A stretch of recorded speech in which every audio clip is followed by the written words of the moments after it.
A homeless man saved a child, a true story that broke millions of hearts. It was one of those nights when the city forgets its poor.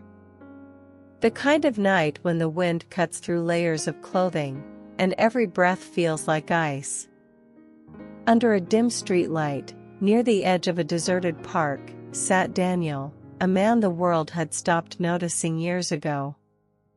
His jacket was torn, his shoes had holes, and beside him was a small cardboard sign that simply read, "Still human." He wasn't always this way. Once, he had a home, a wife, a son. But life had taken them both, a fire, 10 years ago. Since that night, Daniel had been living among shadows, talking only to the cold.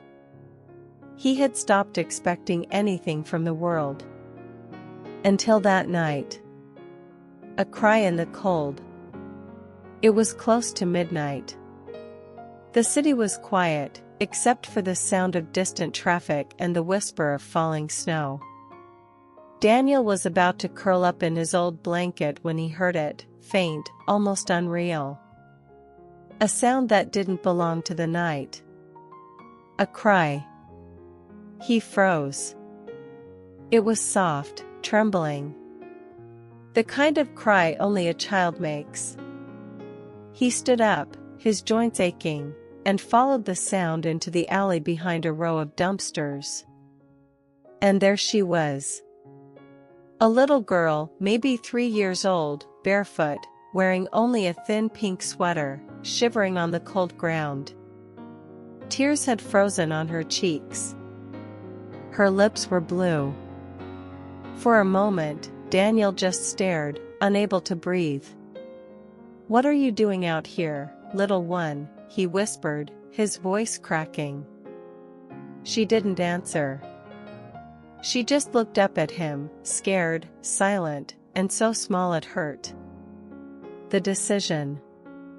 Daniel looked around. The streets were empty. No one was coming. He took off his own coat, the only thing keeping him warm, and wrapped it around her. "Don't cry," he whispered, pulling her into his chest. "You're safe now." Her body was freezing. He could feel her shaking against his ribs. He looked toward the end of the street. The hospital was miles away. He had no phone, no money, no help. Just himself. He pressed her closer. "Hold on, sweetheart," he said. "I'll get you somewhere warm." And he started walking. The long walk. The wind was brutal.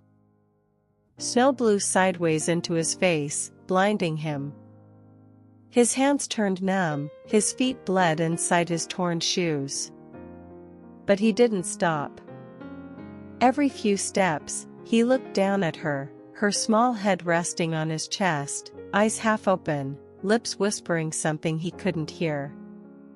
He started talking to her, to keep her awake, to keep himself moving. "Once," he said, his breath visible in the air, "I had a little boy like you. He loved the snow too. Used to call it the sky's confetti." He smiled faintly, then his voice broke. "He didn't make it. But maybe tonight. Maybe I can still save someone."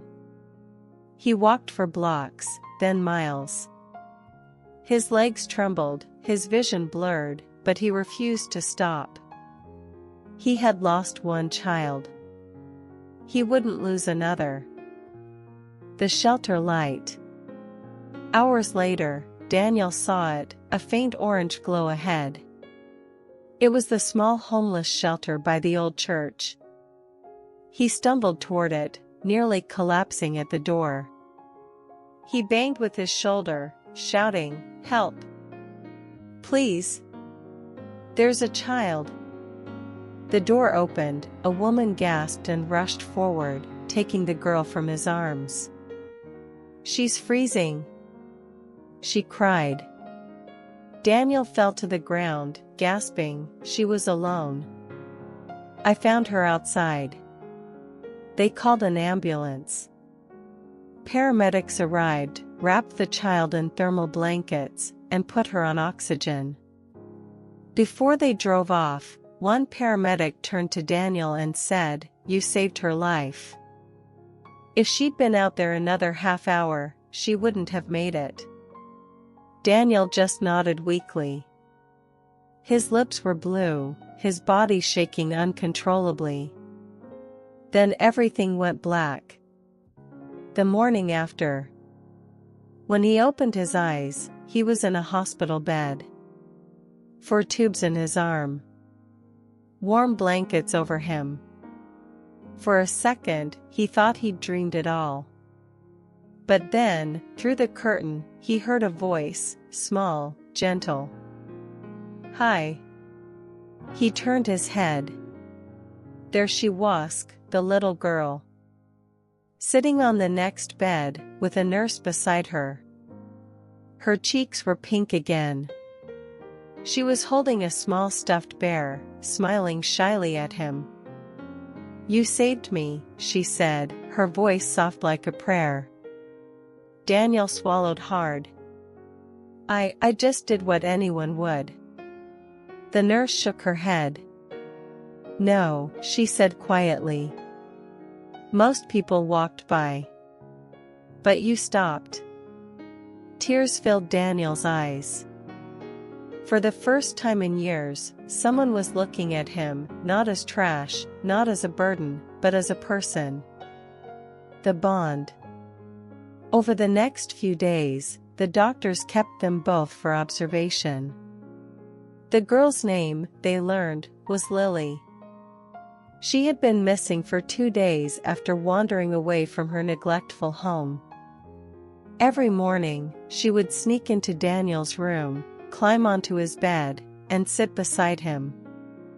She'd play with his rough hands, trace the scars, and ask innocent questions. "Why do you live outside?" He smiled sadly. "Because sometimes, life forgets people." "Then I won't forget you," she said firmly. He laughed through his tears. Something inside him, long dead, began to flicker again. Hope. The separation. A week later, Lily's relatives arrived, a kind older couple who took her home. Before she left, she ran to Daniel's bed, holding her stuffed bear tightly.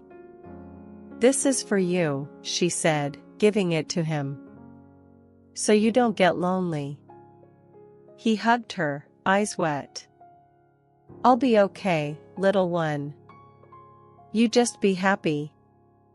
As she walked away, she turned one last time and waved. He smiled, and for the first time in a decade, he whispered, "Thank you, God." Back to the streets. When Daniel was discharged, he returned to the park, to his same bench, same blanket, same world that hadn't changed. But he had.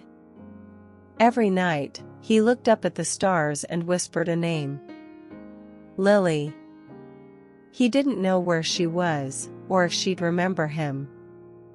But knowing she was alive, that was enough. It gave his pain meaning. His suffering, a purpose. He started volunteering at that same shelter, the one that had saved them both. He swept floors, handed out soup, smiled at strangers. People started calling him the man with kind eyes. Years later. 5 years passed. Daniel had grown older, weaker, but calmer. He lived in a small room now, donated by the shelter. One winter morning, he was serving soup when a young woman entered, maybe 17 or 18. She had long brown hair, kind eyes, and a familiar pink scarf. She walked straight toward him. "Mr. Daniel?" she asked softly. He froze, the ladle trembling in his hand. Lily? She nodded, tears glistening. I've been looking for you. She reached into her bag and pulled out something small, a worn-out stuffed bear. You gave me life, she said. And I never forgot. The reunion. They sat together for hours, talking about everything and nothing. She told him she had been adopted by a loving family, that she was in school now, studying to become a nurse, so I can help people like you helped me. Daniel couldn't speak. He just smiled through his tears. Before she left, she took his hand and said, I thought heroes lived in big houses or wore uniforms. But the real hero I met was sitting in the cold. And he gave me warmth. Daniel whispered, I didn't save you, Lily. You saved me. The final goodbye. That winter was harsh. One morning, they found Daniel on his park bench, wrapped in his blanket, peaceful, as if asleep. In his hands was the small stuffed bear. Beside him lay a note in trembling handwriting. If anyone finds this, tell Lily I'm proud of her. She gave my life meaning again. Tell her she was the reason I kept going. The city buried him quietly, with no family, no headlines. Just a simple wooden cross that read, Daniel, the man who still believed in good. Years later, a nurse named Lily places fresh flowers on a small grave. The wind brushes her hair, carrying her whisper. You weren't homeless, Daniel. You were my home. Camera pans up, snow falling softly. Inspired by a true story. Because sometimes, the poorest hearts give the richest love. He had nothing, but gave everything. Share this story, remind the world that kindness still exists.